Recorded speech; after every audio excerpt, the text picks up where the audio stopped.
तुम्हें जादुई वरदान दे रहा हूँ। आज से तुम्हारा जीवन बदल जाएगा, तुम्हारी किस्मत चमक जाएगी, तुम अब बहुत अमीर व्यक्ति हो जाओगे।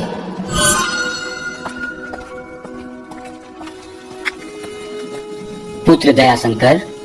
जी जी गुरुदेव। अब तो सुबह से दोपहर भी हो गई, चलते चलते थक गया हूँ। सोच रहा हूँ कि कहीं जाकर आराम कर लिया जाए।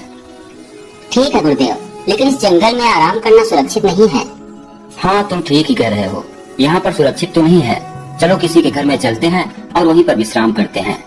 इतना कहकर वह दोनों गुरु और शिष्य आगे बढ़ते हैं। गुरुजी, अब हम लोग जंगलों से बहुत दूर निकल आए हैं। वो देखिए, एक घर दिखाई दे रहा है, वहीं पर चलते हैं। हाँ पुत्र, यह ठीक रहेगा, चलो चलते हैं। गुरुदेव, यह तो बहुत बड़ा खेत है और इस खेत के बीच में यह टूटा फूटा घर है। जरूर किसी गरीब का घर है।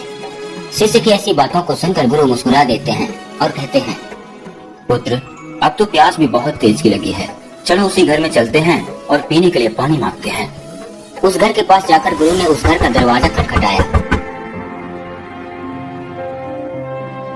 कुछ ही देर में उस घर से एक व्यक्ति निकला और उस व्यक्ति के साथ में उसकी पत्नी और उसका एक छोटा सा लड़का भी था। वह तीनों बहुत ही फटे पुराने कपड़े पहने हुए थे। क्या हमें पीने के लिए पानी मिल सकता है? जी जरूर साधु बाबा, अभी पानी लेकर आता हूँ। आपका खेत तो बहुत बड़ा है, लेकिन इसमें कोई भी फसल नहीं है, फिर आप लोगों का गुजारा कैसे हो पाता है? साधु बाबा, मेरे पास एक भैंस है जो बहुत सारा दूध देती है। वही दूध बेचकर कुछ रुपए मिल जाते हैं, जिससे हमारा गुजर बसर हो जाता है। इसी तरह बातें करते हुए रात हो गई। मान्यवर, अब तो रात भी हो चुकी है, बातों ही बातों में समय का पता ही नहीं चला। अगर आपको कोई परेशानी न हो तो आज रात को हम आपके यहाँ रुक जाते हैं और सुबह होते ही हम दोनों यहाँ से चले जाएंगे। अगर आपकी अनुमति हो तो हम दोनों लोग रात को यहाँ पर रुक जाएं। साधु बाबा, आप जैसे ज्ञानी विद्वान पुरुष अगर मेरे यहाँ समय व्यतीत करें तो इसमें मुझे प्रसन्नता होगी। इस प्रकार गुरु और शिष्य रात को उस व्यक्ति के यहाँ रुक जाते हैं और एक कमरे में उनके सोने की व्यवस्था कर दी जाती है। कुछ समय बाद जब आधी रात हुई तो सभी सोए हुए थे, लेकिन साधु बाबा लेटे हुए थे, लेकिन उनको नींद नहीं आ रही थी। फिर आधी रात को गुरु ने शिष्य से कहा, पुत्र उठो, अब हम दोनों लोगों को यहाँ से चलना चाहिए और इस व्यक्ति की भैंस को भी साथ ले जाकर कहीं दूर छोड़ देते हैं। आखिर गुरुजी ऐसा क्यों कह रहे हैं? कहीं गुरुजी पागल तो नहीं हो गए? वह शिष्य समझ नहीं पा रहा था कि आखिर गुरुजी ऐसा उस गरीब व्यक्ति के साथ क्यों करना चाहते हैं, क्योंकि वह भैंस ही थी जो उस गरीब व्यक्ति के गुजर बसर का एक जरिया थी, जिसका दूध बेचकर वह अपने परिवार का पालन पोषण करता था। फिर शिष्य ने गुरुजी से कहा, गुरुजी माफ करिए, लेकिन यह तो बेचारे गरीब के साथ अन्याय होगा ना। पुत्र, तुम मेरे शिष्य हो और तुम्हें मेरी आज्ञा माननी चाहिए। सवाल जवाब करने का यह सही समय नहीं है। ठीक है गुरुदेव, जैसे आपकी आज्ञा। वह गुरु और शिष्य घर से बाहर निकलते हैं और उस गरीब व्यक्ति की भैंस को अपने साथ लेकर चल देते हैं।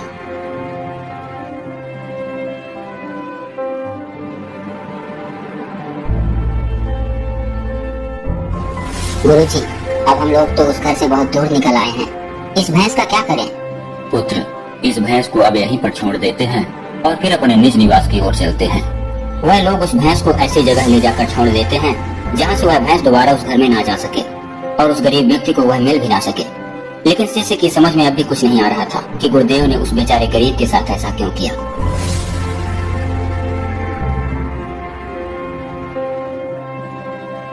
उधर उस गरीब व्यक्ति को स्वप्न हुआ, मैं तुम्हें जादुई वरदान दे रहा हूँ, आज से तुम्हारा जीवन बदल जाएगा, तुम्हारी किस्मत चमक जाएगी, तुम अब बहुत अमीर व्यक्ति हो जाओगे।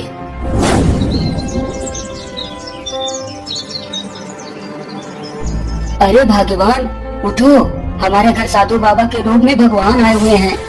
मुझे स्वप्न हुआ है कि साधु बाबा मुझे जादुई वरदान दिए हैं। आज से हम लोग बहुत अमीर हो जाएंगे।